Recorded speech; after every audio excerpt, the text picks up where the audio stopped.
Welcome to the social science class. Today we will deal with the chapter of history, that is the rise of nationalism in Europe. Mainly this chapter deals with the formation of different nation states of Europe. Now here comes what is a nation. India is a nation. What is our nationality when it is being asked? We say nationality Indian. France लोगों का nationality French, America US का American, German.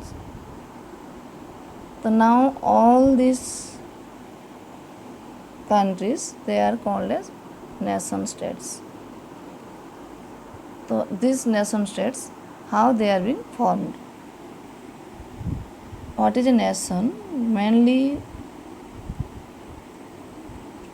feeling of nationality, feeling of oneness.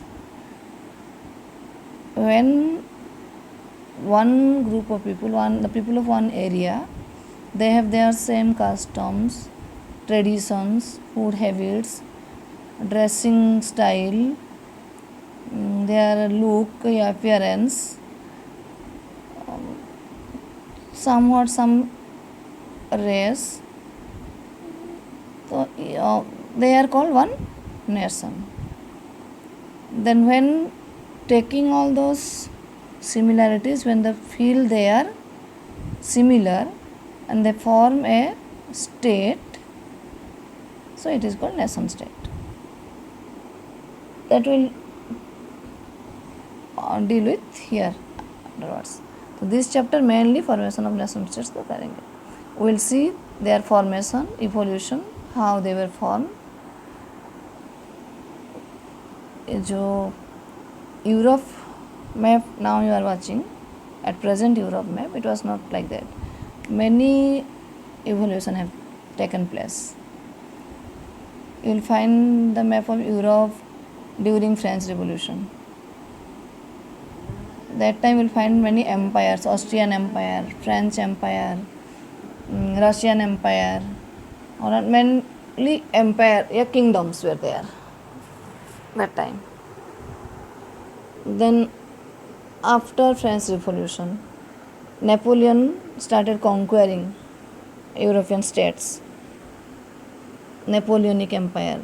Then that time you will find the map of Europe differently. Again after the fall of Napoleon, you will find the map, another type of Europe map. Or during First World War, you will find the map, different type. After First World War, again changes. After Second World War, immediate Second World War, there will be change. Again at present. So there are many changes in European history. The countries, the boundaries, the map change happen. So mainly this chapter focuses on the period after French Revolution, that is after 1789, and then during 19th century, how one after one the present nation states, present nations were formed. So now let us take this one, the rise of nationalism in Europe. Before starting that, we have one picture here, we can see. Here Statue of Liberty is there. Here are the priests and angels are there. Then here are the people marching with their flags. This picture is drawn by The Dream of Worldwide Democratic and Social Republic, drawn by Frederic Soreille, a French artist. उनका dream था, that was उनका visualising nation. जो nation अभी हम देख रहे हैं वो उन्हीं नेशन को विजुअलाइज कर रहे थे. करके इन 1848 में एक पेंटिंग 4 प्रिंट्स विजुअल बनाए थे. द फर्स्ट प्रिंट फिगर 1 जो दिया गया of the series shows the people of Europe and America, men and women of all ages and social classes, marching in a long train, long Q लेकर train जैसे marching कर रहे हैं. America वाला ahead हैं, सबसे आगे हैं. Offering homage to the Statue of Liberty, जैसे स्टैचू ऑफ लिबर्टी को होमेज दे रहे हैं. जैसे आप लोगों का हाउस जो मार्च होता है that time house same house dress पहन के हाउस फ्लैग लेके आप जो गेस्ट हैं उसे ऑनर देते हो. तो ऐसे ये स्टैचू ऑफ लिबर्टी को लिबर्टी, क्योंकि लिबर्टी इक्वालिटी फ्रैटर्निटी ये जो 3 प्रिंसिपल्स आया हुआ था फ्रेंच रिवॉल्यूशन के बाद ही शुरू हुआ. तो statue of liberty US got independence and statue of liberty the liberal हुए, तो इसलिए स्टैचू ऑफ लिबर्टी बना हुआ है. तो लेडी फिगर था marching in a long train and offering homage to the Statue of Liberty as they passed by it. As you would recall, artists of this time of the French Revolution personified liberty as a female figure. Here you can recognize the torch of the Enlightenment she wears in one hand. Enlightenment का torch one हाथ में, and Charter of Rights of Men, rights लोगों को rights भी दिया गया था उस समय में, rights of men in the other hand. One and torch wearing and this is another one. Then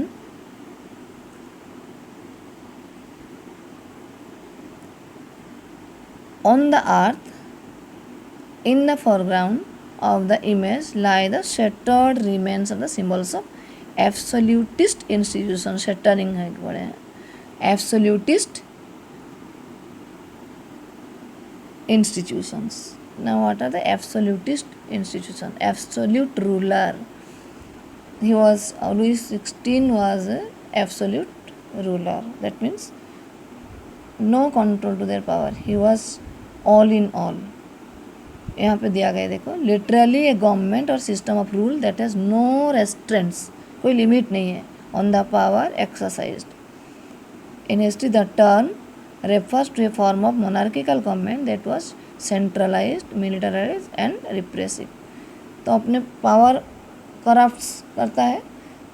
it was सारे power in one hand, in the hand of the king.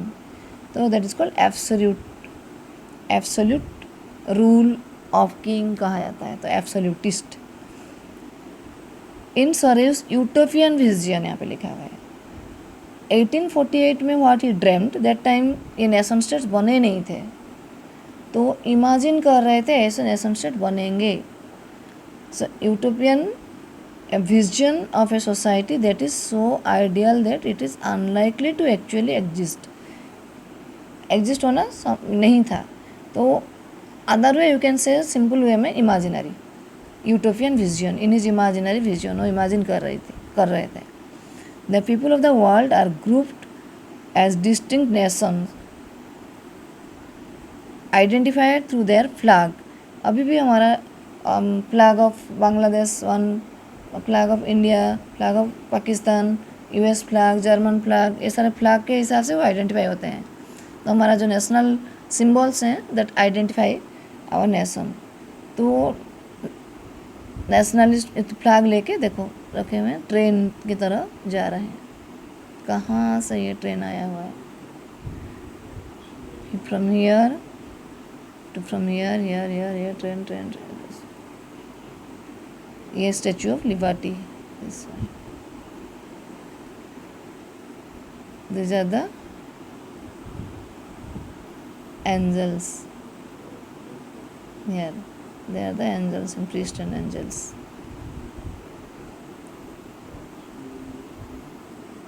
Liberty are the united. Utopian vision, the peoples of the world are grouped as distinct nations identified through their flags and national costumes. Leading the procession wave first statue of liberty are United States. सबसे ahead है क्योंकि 18th century का last part में तुम्हारा 1774 से लेकर शुरू हुआ. 1781 US got independent. It was 13 colonies British के अंडर में था. तो सबसे इसीलिए लिबर्टी उसको पहले मिला, जो अहेड है United States and then Switzerland. They were already nation state बन चुके थे। उसके पीछे पीछे आया France, identifiable by the revolutionary tricolour had just reached the statue, then she followed by the people of Germany. German that time there was no Germany at all, German करके कुछ था ही नहीं। बेयरिंग ब्लैक एंड फ्लैग देखे हो, black red and gold flag. Interestingly at the time when Sarajevo created this image, the German people did not yet exist as a united nation। क्योंकि 1840 जब पढ़ोगे देखोगे 1848 में वो ट्राई करेंगे, they will try to form a nation but it was not a nation. तो वही वो कह रहा है, German was not a nation. Then उसको फॉलो करेंगे, following the German people are the peoples of Austria, kingdom of two Sicilies, Lombardies. ये present Italy में आ जाएंगे, लेकिन तब इटली भी नहीं था। पोलैंड, इंग्लैंड, आयरलैंड, ये जो इंग्लैंड आयरलैंड उनका भी जो present United Kingdom that was not there. Hungary भी नहीं था, ऑस्ट्रिया हंगेरी का ऑस्ट्रियन एम्पायर के अंदर था। एंड रशियन एम्पायर था। From the heavens as son you Christ saints and angels gaze upon the scene. ये सीन वहाँ से देख रहे थे आकाश से। They have been used by the artist to symbolise fraternity among the nations of the world। ये question आ सकता है, what did they symbolize, this priest angels और fraternity symbolize कर रहे थे। here ये जो यहाँ से आपको ये टर्म्स एब्सोल्यूटिस्ट क्या है मीनिंग, यूटोपियन मीनिंग, या हु वाज फ्रेडरिक सेरेयू,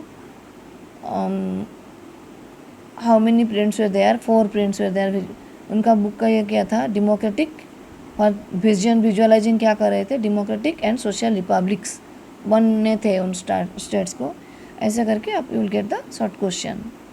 यहाँ से ज़्यादा शॉर्ट क्वेश्चन आता है ये चैप्टर से। नाउ सेकेंड पैराग्राफ देखो, क्योंकि हिस्ट्री में आपको जो टेक्स्ट बुक के paragraph wise you will find out the question. So I have taken the text book so that you will thoroughly आपको आ जाएगा। This chapter will deal with many of the issues visualised by Sarajevo in figure 1। During the 19th century, nationalism emerged as a force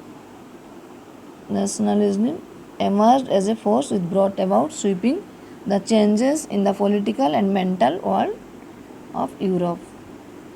The end result of these changes was the emergence of nation states in place of multinational dynastic empires of Europe। Multinational थे, मतलब empire जो होते हैं multinational, वहाँ पे different languages, different ethnic groups के लोगों को लेके बना हुआ है, तो वो मल्टीनेशनल है। अब जो नेशन स्टेट्स बने almost same type of people को लेके बनेगा। तो नेशन स्टेट्स बने in place of multinational dynastic empires, मतलब जैसे हफ्सबर्ग एम्पायर, बर्बन फैमिली, जैसे हमारा इंडिया में था आगे चंद्रगुप्त एम्पायर, मौर्य एम्पायर, तो ऐसे डायनेस्टी कैसे कहते, डायनेस्टिक एम्पायर्स के बदले नेशन स्टेट्स बने। What you see now came to develop a sense of common identity and shared history of or descent। This commonness did not exist from the time immemorial, नहीं था पहले। It was forced through struggles, through the actions of leaders and the common people। many struggle होगा, many fight conflicts होगा, many after many struggles this type of nation states will form. वही एक एक का nation formation nation states will see. ये गया, तो यहाँ पे you will get the question what is a nation, what a nation state. In the beginning of the early introducing page में मैं भी बताई थी। देन आपको ये आया the French revolution and the idea of nation. यहाँ पे क्वेश्चंस मेनली आता है the first clear expression of nationalism came with the French Revolution। तो यूएस में था नेशनलिज्म, पहला क्लियर एक्सप्रेशन आया आफ्टर फ्रेंच रिवॉल्यूशन, चेंजेस होंगे फ्रेंच रिवॉल्यूशन के बाद। अब जैसे पढ़े हो फ्रांस एम्पायर था, French empire, then monarch, that was absolute monarchy, then it became constitutional monarchy, then it became republic, then came Napoleonic time, Napoleon, rule of Napoleon। तो इसीलिए देयर आर चेंजेस। जो आइडिया ऑफ नेशन ऑफ आया, ये कहा जाता है it came from the French revolution only. जो France as a nation बना, that this ideas of this forming of a nation in France came from the French Revolution। So यहाँ पे question normally आपको आता है, यहाँ से ये सेंटेंस क्वेश्चन आता है। From the very beginning, the French revolutionaries introduced various measures and practices would create a sense of collective identity among the French people। You may get the question, what are the different ideas, then what are the different measures and practices that could create a sense of collective identity amongst the French people? Explain। So this question may be of 5 mark। Here one idea will see. 1. The ideas of la patrie and la citoyenne। La patrie, fatherland, and la citoyenne, citizen। Monarchical में citizen नहीं कहते हैं, subjects कहते हैं, राजा प्रजा। अब देश तो नागरिक, nation and citizen. Ideas of la patrie, fatherland, जैसे अभी हम यूज़ कर रहे हैं मदरलैंड। तो ये जो आइडिया है that is one which brought the collective identity. मतलब collective identity means feeling of nationalism. Other way we can say what are the measures and practices that during French Revolution, which inherit French Revolution, which is the contribution of French revolutionaries towards the rise of nationalism in France। This is there। Now another one, a new French flag was chosen to replace the royal standard। पहले royal standard का royal flag होता था, अभी new French flag पूरा country के लिए, nation के लिए एक फ्लैग बना, that is there. Estate General के बदले में रहा renamed as Estate General, that is renamed as National Assembly. New hymns were composed, another point, new hymns were composed. Oaths taken in the martyrs and commemorated name, ये गए। Then a centralized administrative system was put in place of uniform laws and citizens within a territory। Internal custom duties were abolished। Centralise administration मतलब एक centre administration का centre से होगा, same type law बनेंगे। Internal custom duties and dues were abolished and uniform system of weights introduced हुआ। अलग अलग weighing system, weighing measures होने में वो तो डिफरेंट आइडेंटिटी देगा। हम एक टाइप का मेजरमेंट अगर करेंगे तो it will give feeling of oneness, हम एक हैं, हमारा एक टाइप ऑफ मेजरमेंट है। तो ये जो है ये भी नेशनलिज्म को कंट्रीब्यूट किया। ये जो यूनिफॉर्म सिस्टम देखोगे आप, नेपोलियन इंट्रोड्यूस किए थे। रीजनल डायलेक्ट्स, अलग अलग एरिया में अलग अलग डायलेक्ट्स कहा जाता था, मतलब लोकल लैंग्वेजेस।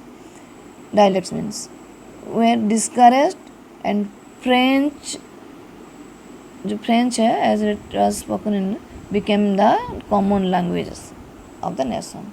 तो नेशनल लैंग्वेज हुआ फ्रेंच लैंग्वेज। ये है this 5 points, more than 5 points are there. ये जो पूरा पैराग्राफ है दिस उसका आंसर होगा।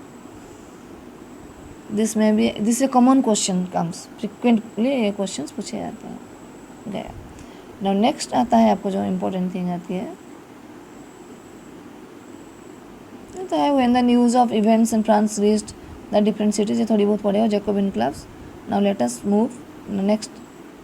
ये तो Europe map, this the map is given in your text book. France, ये देखो ऑस्ट्रियन एम्पायर, इसमें हंगेरी मिला हुआ है.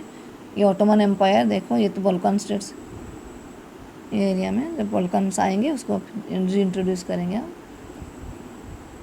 अच्छा, here it is another point comes. Napoleon introduce certain, when Napoleon became the emperor in 1804, he introduced certain reforms. तो उन reforms को लेके जो लॉ है तो उसे कहा जाता है नेपोलियनिक कोड या सिविल कोड ऑफ लॉ. ये 1 मार्क क्वेश्चन भी आ सकता है. What is the another name of Napoleonic code या सिविल कोड ऑफ 1804? इसमें क्या क्या रिफॉर्म्स किए थे? What are the reforms? This code was exported to the region under French control. France जहाँ जहाँ जीतने जाएगा, द डाच रिपब्लिक को जितना, स्विट्ज़रलैंड जीतेगा, इटली जाएगा, जर्मन जाएगा, जिस एरिया में वो जीतेगा, ये अपना जो Napoleonic code will be introduce there. तो नेपोलियन सिंप्लीफाइड एडमिनिस्ट्रेटिव सिस्टम, उनका नेपोलियनिक कोड का जो रिफॉर्म्स है, यू मे गेट 3 मार्क्स में ये क्वेश्चन मिल सकता है. Simplified administrative system, एबोलिश्ड feudal system, simplified and freed peasants from serfdom and manorial dues. In towns, guild restrictions were removed. Important transport and communication system were improved. Peasants, artisans and workers and new business enjoyed newfound freedom. Then businessmen and small scale producers of goods particular began to realize that uniform laws होंगे, standardized weights and measures, common national currency, this will be his reforms. तो ये reform में से Napoleon simplified administrative system को, divisions को simplify किए. Abolished feudal system. Feudal system क्या है ना? Feudal, before that in Europe feudal system was there in medieval Europe. Medieval time में 5th to 11th century AD feudal lords were there. तो ज़मीन feudal lords के ही होते थे. वहाँ पे फ्यूडल लॉर्ड्स का एक हायरार्किकल होता था, duke, then earl, then knights, peasants. Peasants में से फ्री पीजेंट्स, ब्रिलियंस होते थे. देन सार्फ, SCRF, सार्फडम मतलब जो कृतदास, they were being sold and bought with the land itself. तो सार्फडम का आया था, that was abolished. Manorial dues भी ये कर दिया गया, फ्रीड ये कर दिया. मेनोरियल ड्यूज, मेनोर हाउस होता था एक, जो फ्यूडल लॉर्ड्स होते थे उसके ज़मीन जो मिलता था, दैट 1 फ्यूडल लॉर्ड्स के पास काफ़ी मेनोर हाउस होते थे. हमारा उनको कंपेयर कर सकते हो, इतना जमींदारी सिस्टम. तो पूरा बीच में मेनोर का हाउस होता था, एक एक पूरा एरिया होता था, उसके अंदर चर्च होंगे, वर्कर्स रहेंगे. It is a rural administrative system, you can से. एग्रीकल्चर होगा. एक एक फ्यूडल लॉर्ड्स के पास मैनी मैनर हाउस होते थे, मैनी मैनर्स. तो कभी यहाँ रहेंगे, कभी वहाँ रहेंगे, ऐसे रहा करते थे. तो that was been feudal system abolish कर दिया गया था, कर दिए क्या Napoleon. Then transport and communication system से improve. Peasants, artisans, workers and new businessman enjoyed a newfound freedom. उसमें businessmen and small scale producers of goods particular began to realize that uniform laws were introduced, standardized weights and measures were introduced, common national currency and introduced हुआ था, which would facilitate the movement and exchange of goods and capital from one region to another. तो ये इंट्रोडक्स हुआ था. तो civil code of law में क्या क्या इंट्रोड्यूस हुआ था, या what were the reforms undertaken under the Napoleonic Code. You may get the question from this paragraph. Now next, here you will find, but ये क्वेश्चन वेरी कॉमन नहीं है, but sometimes it comes. However, in the areas conquered by Napoleon, the reaction of the local population French were mixed. The reaction were population mixed. Whenever Napoleon used to conquer, तो mixed क्या हुआ? Mixed means what? They were not completely happy, or they were not sorry also, sad also. Initially they were becoming happy, then at a long run again they were not, they became unhappy. How it is?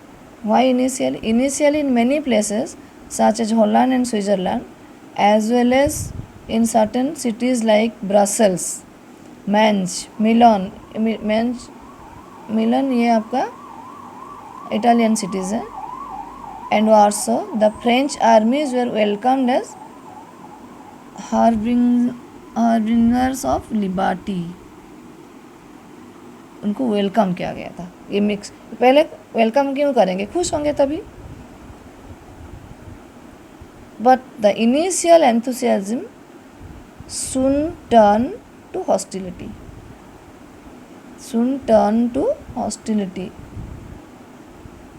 As it became clear that the new administrative arrangements did not go hand in hand. जो खुश हुए थे वो खुश नहीं हो पाए. Political freedom मिला, उनको रिफॉर्म्स हुए हैं और खुश हो गए कि वो मोनार्की या किंगशिप की जो रेस्ट्रिक्शन है उससे थोड़ा फ्रीडम उनको मिल जाएगा. That gave them the happiness. But afterwards what they noticed, when they became the part of Napoleonic Empire, the increased taxation, censorship, forced conscription into French army, all seemed to outweigh the advantages of the administrative changes.